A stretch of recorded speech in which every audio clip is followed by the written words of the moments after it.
Now, another thing, and it's my last thing on the Capitol situation, whatever's going on in the Capitol over there. It was this, I started to see some tweets emerge from people showcasing the reaction, the international reaction to what was going on in the U.S.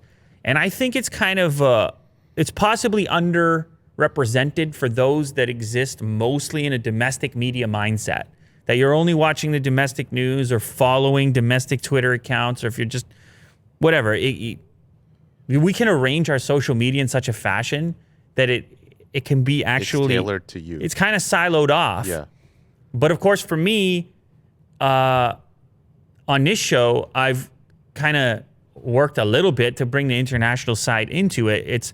I sit there and I look at the analytics for the show and I realize people watch from all over the place.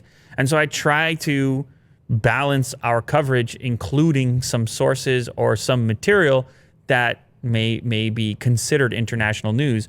But it's regardless of your political stance, who you voted for, how you feel about this Capitol situation, how you feel about the coverage you've been seeing. The fact of the matter is the other nations are going to repackage this as they would have to in order to distribute what's going on in the U.S. to their citizens. Yeah. Whether it's France or I saw a report from Turkey, and here we have this particular article from China. It's just not a good look, Will.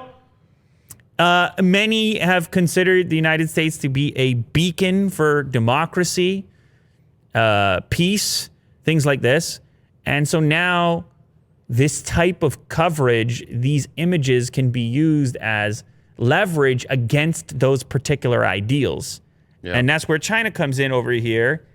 And of course, this is on the back of similar images emerging from Hong Kong, which we talked about way back whenever that was going on.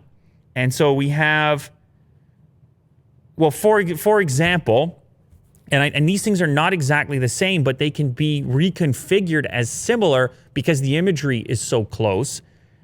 Nancy Pelosi, who's the Speaker of the House, she once referred to the Hong Kong riots as a beautiful sight to behold.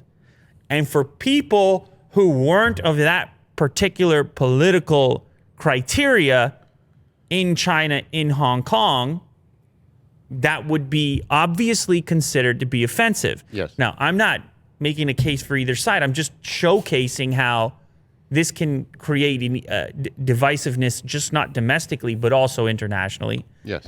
And an opportunity. That's what I'm trying to say here, which is it's a very difficult thing to put into words. The Chinese Communist Party's Central Commission for Discipline Inspection ran a commentary by political columnist Lan Linzong saying that the U.S.'s image as a beacon of democracy and freedom has been shattered.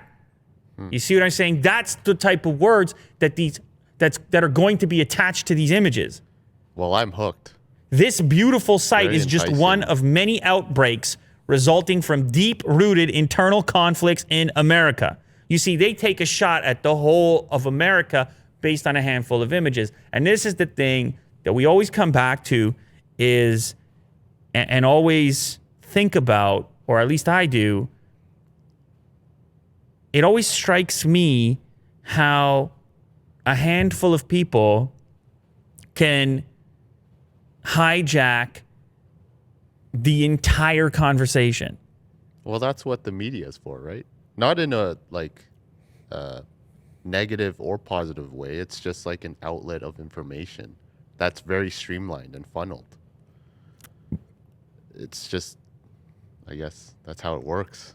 That you can take, I think there, for example, in this particular circumstance, there were probably, I don't know, 100,000 people there. I don't know what the number is. Right, yeah.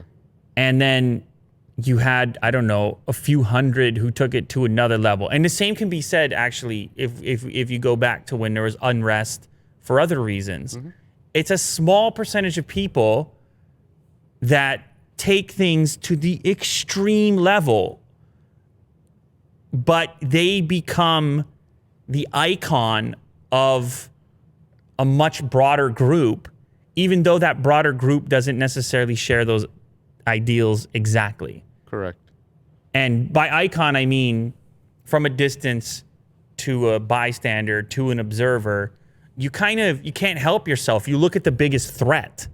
You walk into a room and you see the craziest person because that's the most dangerous person. Or And- who's shouting the loudest. Whoever shouted, you then filter your impression of the entire landscape based on that. And it's a human thing. We're humans. It's fairly well understood from a human psychology perspective, but you see it happening. It's just so easy. It's so hard to build things. It's so easy to break them.